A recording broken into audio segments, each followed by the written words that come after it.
أعوذ بالله من الشيطان الرجيم. بسم الله الرحمن الرحيم. يسبح لله ما في السماوات وما في الأرض الملك القدوس العزيز الحكيم. هو الذي بعث في الأميين رسولا منهم يتلو عليهم آياته ويزكيهم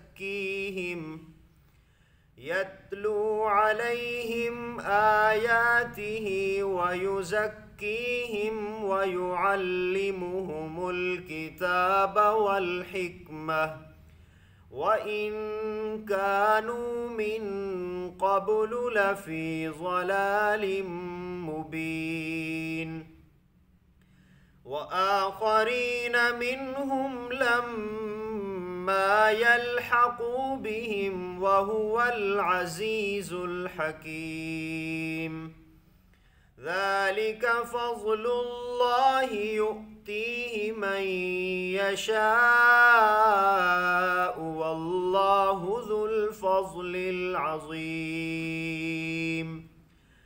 مثل الذين حملوا التوراة ثم لم يحملوها كمثل الحمار يحمل أسفارا بئس مثل القوم الذين كذبوا بآيات الله والله لا يهدي القوم الظالمين. قل يا أيها الذين هادوا إن زعمتم أنكم أولياء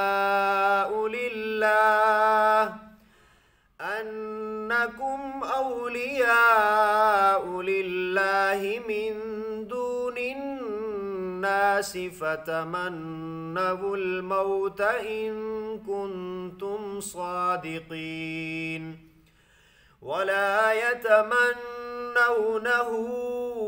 أبدا بما قدمت أيديهم والله عليم بالظالمين.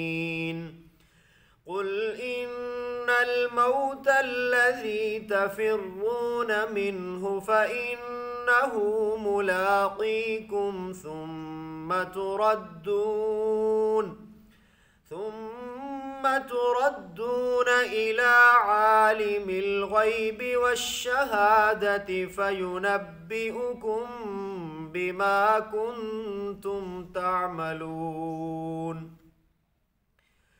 يا أيها الذين آمنوا إذا نودي للصلاة من يوم الجمعة فاسعوا إلى ذكر الله وذروا البيع ذلكم خير لكم إن كنتم تعلمون.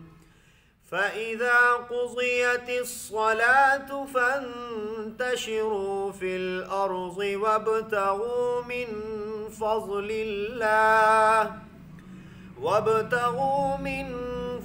الله واذكروا الله كثيرا لعلكم تفلحون. وإذا رأوا تجارة أو لهوا انفضوا إليها وتركوك قائما قل ما عند الله خير من اللهو ومن التجارة والله خير الرازقين.